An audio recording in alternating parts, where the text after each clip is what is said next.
eléyìí mà tún lẹ́tí kẹ́ o ìkan lára àwọn ọmọ National Union ní Lagos State tó jẹ́ Oluomo Nation tọkàntọkàn Hakeem Nokes ó ti fárígá o ó ti sọ̀kò ọ̀rọ̀ ránṣẹ́ sí àwọn Sego Nations ó ní kí lòun ṣe gan-an táwọn ọmọ ẹ̀yìn Sego tó fi ń wá bí wọ́n ṣàṣe wá ẹ̀wọ̀n sóhun lọ́rùn lórí wípé òun choose láti dúró sẹ́yìn Oluomo pé òun choose láti ṣètò Oluomo ṣé ìyẹn ló wá fà á tán fẹ́ fi rán òun lẹ́wọ̀n àpàpàǹdodo eléyìí lágbára ó ní Oluomo lòún gbádé fún tóun ò sì ní change láyéláyé eléyìí ò wá lágbára báyìí ọ̀rọ̀ state chairman ti wá di tug of war láàrin àwọn ọmọ National Union ní Lagos State ẹ̀yin èèyàn mi mo tún kí yín káàbọ̀ sórí ìkànnì DIGINAIJA television ṣé dáadáa ni mo tún bá yín ní dédé àsìkò yìí ọ̀rọ̀ àwọn ọmọ National Union ọ̀rọ̀ wọn ibi tí ó já sí Ọlọ́run nìkan ló yé ẹ tún jẹ́ ká jọ farabalẹ̀ gbọ́ gbogbo àwọn ọ̀rọ̀ tí Hakeem Nokes tó jẹ́ ìkan lára àwọn Oluomo Nation tọkàntọkàn tó tún sọ nínú fọ́nrán yìí kẹ̀dẹ̀ máa bá mi fò opinion yín sí comment. tí bàbá yìí sọ lẹ́yìn rí kí ló ké pẹ̀lẹ́ níbọ̀dì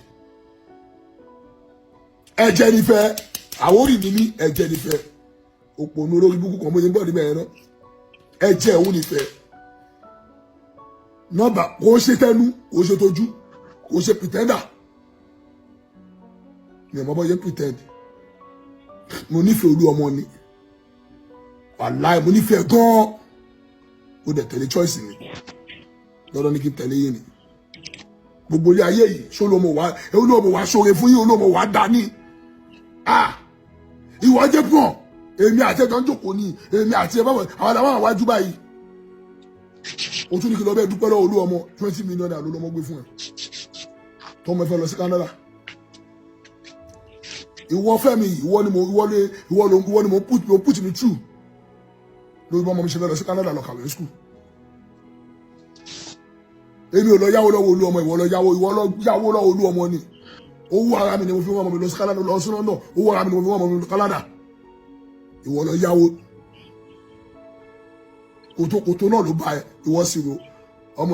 ẹ gbé ìfẹ́ lọ family kìíní ẹ ọmọ tó ń kàn ṣe Ọlọ́run wa fún lálàáfíà tó ní gbàdúrà pé Ọlọ́run jàkà bó ṣọmọ wa ọmọ ò bá mi jà mí bọ́mọ jà lágbá Ọlọ́run ọ̀wá jèrè ọmọ ẹ máa jèrè wọn náà kí ló lọ́mọ ṣe fún yín èyí tó ń gbowó lóṣù wà nù yín ẹ̀yin lẹ́gùn ẹ̀rẹ̀ tó ń gbowó lóṣù wà nù yín tàbá wọn kó ṣọ́ fún yín ilé tí kó gbogbo 92% 8% pẹ̀lú lókù pẹ̀lú Oluomo 8% yẹn nìlá wọ́n ẹ̀dá ìṣe Lagos sọ kiri ẹ̀jẹ̀ lọ sí àpéyà lẹ́jọ́ mẹ́ta yìí náà àbí ẹ̀fẹ́ gba Champions League ẹ̀ sí àpéyà wà láì tàlà sọ́wọ́ láì àtọ̀tún àtòsí wà láì tó nǹkan ẹ̀yin náà mọ̀ ariwo kọ́ni music wà láì ẹ̀ṣẹ́ wo ni mo ṣe yìí ló gbé mi jọ yín ẹ̀ wá ń wá ẹ̀wọ̀n tẹ́bẹ́ rà fún bàbá yìí gbogbo ilẹ̀ máa ṣẹ̀wọ̀n ẹ̀ tẹ́ni bọ́m̀bẹ̀ pẹ̀lú àṣẹ ìlú máa rí wà láì bìlẹ̀ sí rọ́bù káàbà ẹ̀ máa ṣẹ̀wọ̀n yẹn ní bọ́m̀bẹ̀ gbogbo tẹ́ ẹ̀ ń rò fún yẹn á jẹ́ bẹ̀ fún yẹn á jẹ́ fáwọn ọmọ yìí ìwọ tọ́ba yìí mo ṣe máa ń wù ẹ́ ìwọ àlòkù àwùdá wa mo ṣe ìyá ẹ̀ ibo ló lè rìn sínú mo ṣe ibo ló ti lè dúró ní o mo ṣe ó bá mo ṣe ó pa gọ̀ mo náà pọ̀ láwọn ọmọdé àbára wa jàmọ́ wà láà jàmọ́ ọ̀hún òṣì táwọn ọmọ rádaràdà àwọn òṣìṣẹ́ olórí búkú tó lọ dá òṣì ilẹ̀ ìdájọ́ mẹ́ta yìí ni àbára jàmọ́ aṣọ tara wa kọ́lọ́ ń kí òbí èdè àràbà kọ́lọ́ máa foríjì wọn ẹ̀gbọ́n yẹn make peace yẹn parí ẹ̀rí tí wàá bára jàmọ́ àjọ ń ṣe dáadáa. ó mà wá lágbára báyìí ọ̀rọ̀ àwọn ọmọ National Union ní Lagos State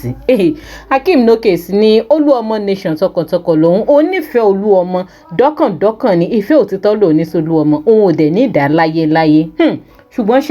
ṣọ́rọ̀ ipò state chairman kò ṣe ipò state chairman Tafa ló máa jẹ́ kì í ṣe Tafa nǹkan kan MC Oluomo ṣì lọ́gá ṣé òun náà ló wá lè tó gbogbo eléyìí ẹ̀yin èèyàn